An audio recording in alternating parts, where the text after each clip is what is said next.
Berkisah tentang seorang wanita yang sudah berkeluarga yang mempunyai tetangga yang ternyata suka diam-diam memperhatikannya. Sampai pada suatu hari, tetangganya sendiri itu malah nekat masuk ke rumahnya tanpa izin agar bisa berduaan dengan wanita ini saat suaminya sibuk bekerja. Apakah yang akan terjadi dengan wanita dan tetangganya ini di ending cerita? Penasaran gimana alur cerita dari film ini? Siapkan cemilan kalian, langsung aja lah kita gas ke pembahasannya cuy.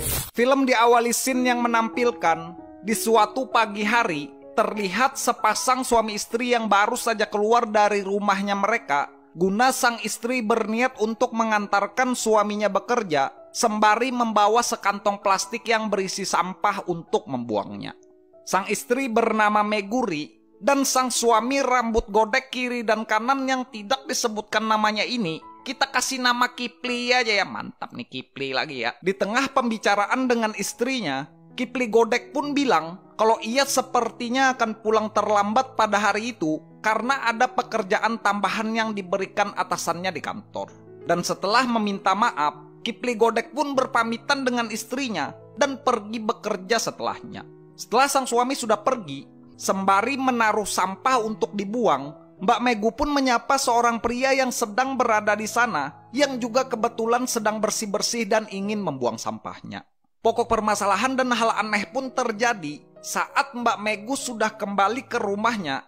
Pria bibir kesetrum melipir ke kiri yang baru saja disapa Mbak Megu malah memeriksa barang Mbak Megu yang sudah dibuang dan membawanya ke rumah untuk diciumi. Aduh nih astaga, jorok banget cuy, skip aja skip. Dan ternyata sebuah fakta pun terungkap kalau pria bibir kesetrum selama ini ternyata memang suka memperhatikan Mbak Meguri, yang dimana itu bisa terlihat dengan banyaknya foto Mbak Megu yang dipunyainya yang ia tempel di dinding rumahnya. Pada besoknya, terlihat Mbak Megu yang baru saja keluar dan mengunci pintunya karena ingin pergi untuk berbelanja. Akan tetapi di siang hari itu, saat Mbak Megu sudah pergi, malah muncul seseorang yang menggunakan topeng, yang topengnya melipir ke kiri dan tidak rata untuk dipasang. Pria topeng Spider-Man hitam sebelum mendapatkan kostum ternyata adalah seorang pencuri yang ingin membobol rumahnya Mbak Megu. Melihat Mbak Megu sudah pergi, pria bertopeng kepala timun pun langsung melancarkan aksinya untuk membobol jendela dan masuk ke dalam rumah.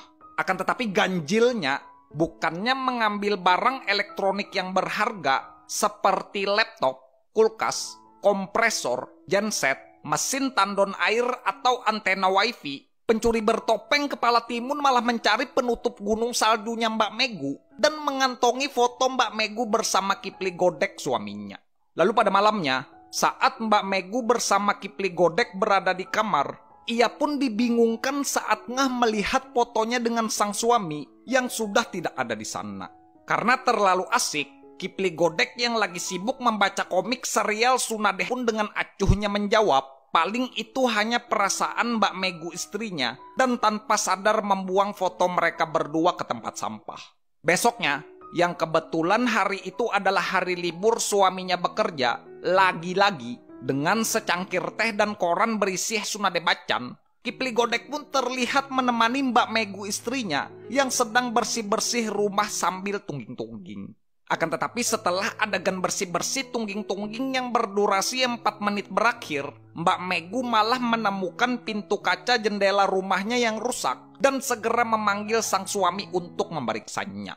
Tahu kalau ia juga tidak bisa memperbaiki pintu itu, Kipli Godek pun bilang kalau ia akan memanggilkan tukang pada besok harinya agar Mbak Megu merasa aman di rumah saat sang suami bekerja.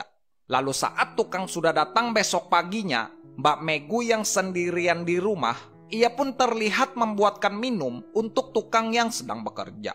Saat Mbak Megu bertanya kepada tukang apakah pintunya bisa diperbaiki, tukang yang juga terlihat misterius ini pun menjawab kalau pintunya sudah sangat rusak dan material yang dibutuhkan harus inden dan harus menunggu seminggu baru bisa datang. Dan saat tukang sudah pulang, Mbak Megu yang harus keluar belanja bahan makanan pada sorenya, ia pun harus meninggalkan rumah dan berjalan pergi. Akan tetapi saat Mbak Megu sudah pergi, malah muncul pria bibir kesetrum yang ternyata ialah pencuri bertopeng kepala timun yang selama ini kita kenal. Saat pria kepala timun topeng melipir masuk ke dalam rumah, di sisi lain, Mbak Megu yang baru saja teringat kalau ia belum mengunci jendela, ia pun langsung kembali ke rumah untuk mengunci jendelanya dengan menurunkan rolling door hidroliknya. Mbak Megu yang tidak sadar kalau di belakangnya ada Sub-Zero hitam sudah menghadang, Mbak Megu pun harus menelan rasa pahit saat ia disekap dan merasakan cangkulan bertubi-tubi oleh ninja aliran hitam. Malamnya, saat berada di kamar, Mbak Megu yang syok karena sudah dicangkul makhluk goib, ia pun terlihat depresi dan tidak bersemangat saat sang suami mengajaknya untuk cangkul-cangkul. Yang dimana ternyata dengan sebuah kamera, Sub-Zero hitam malah merekam cangkul-cangkulnya mereka dan mengancam Mbak Meguri akan menyebarkannya kalau Mbak Meguri memberitahu kepada siapapun. Dan pada besoknya, saat Mbak Megu kembali dari belanja bahan makanan karena sudah ketagihan dengan sebuah obat bius cair, Nob Saibot ninja kegelapan ini pun langsung menerjang Mbak Megu dari belakang dan membiusnya agar segera pingsan. Melihat Mbak Megu yang sudah terkapar, Saitama kelamaan tinggal di Afrika ini pun langsung menggotong Mbak Meguri ke dalam kamar dan mencangkulnya dengan keadaan damai dan lapang hati. Dan filmnya pun berakhir saat Spider-Man Venom bibir kesetrum Sub-Zero hitam ninja kegelapan Nob Saibot kepala timun mengungkap identitasnya yang ternyata adalah orang yang sama, yaitu tetangga Mbak Meguri sendiri, cuy. Aduh nih.